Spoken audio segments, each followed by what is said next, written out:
Joining me now, Senator Tom Cotton, Senate Intelligence Committee Chairman. Senator, thanks for the time. First, your overall thoughts about this action today and where things stand at this hour. Well, Bret, I commend President Trump for making the difficult but absolutely necessary decision to join our partners in Israel to eliminate once and for all the threat that Iran's outlaw regime has posed to the United States for 47 years.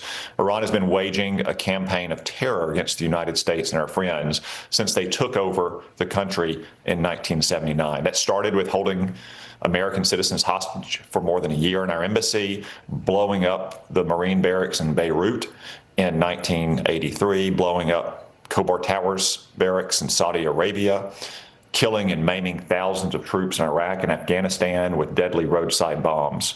We cannot allow such a regime to have a nuclear weapon.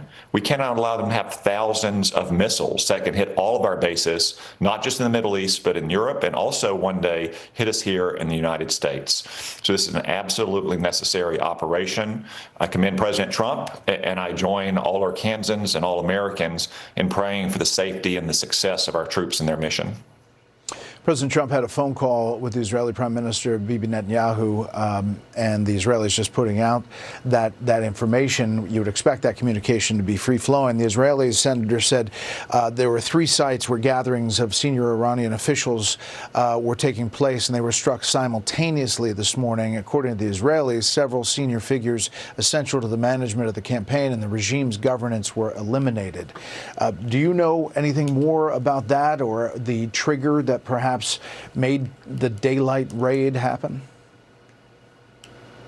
Brett, not that I can share. I can say, obviously, the president and his team will coordinate closely with Prime Minister Netanyahu and his team, and for that matter, our Arab partners. There were reports that our Arab friends were not going to allow us to use their airspace, their bases. You've seen the statement this morning from Saudi Arabia, which was strongly supportive of this operation. Remember, Iran has terrorized our Arab friends in the region as well. So this is going to be a multifaceted campaign to suppress Iran's air defenses, to destroy their missiles, destroy their missile manufacturing capabilities, so we don't face such a dangerous imbalance of power in the future between their missiles on the one hand and our missile defenses on the other hand, and to target the sources of regime strength, the Revolutionary Guard Corps, the Quds Force, which are the shock troops of regime power. And as President Trump said, to make sure that they're not massacring their own people again if their people rise up in the wake of these strikes.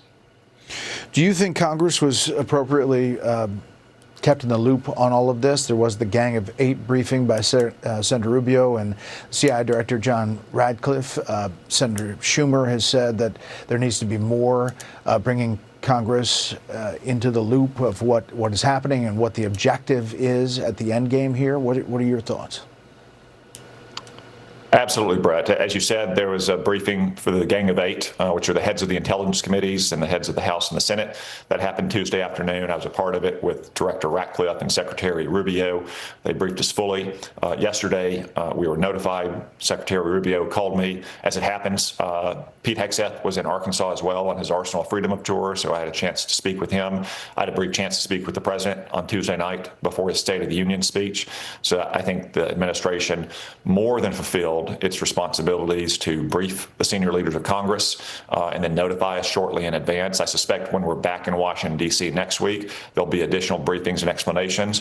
But the objective here is fairly clear. It's to, once again, put an end to Iran's nuclear ambitions, and especially to destroy their ballistic missiles. They have thousands of missiles that can range all of our bases and all of our friends in the Middle East, and they hope to range the United States one day, much more than we have in missile defenses. And it's a lot easier to kill the archer on the ground before he puts the arrow in the sky.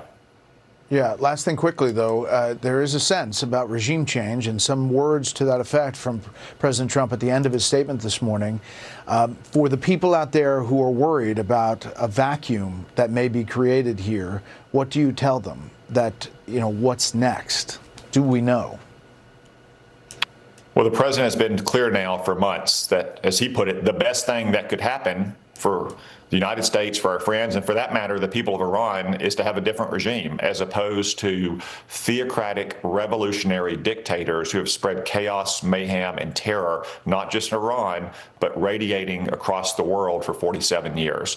I can't predict that'll happen. At the moment, we're focused on the threat to the United States, their missile program, and their nuclear program. But as the president said, that's the best thing that could happen for the civilized world and for the people of Iran. Senator Tom Cotton, thank you for the time.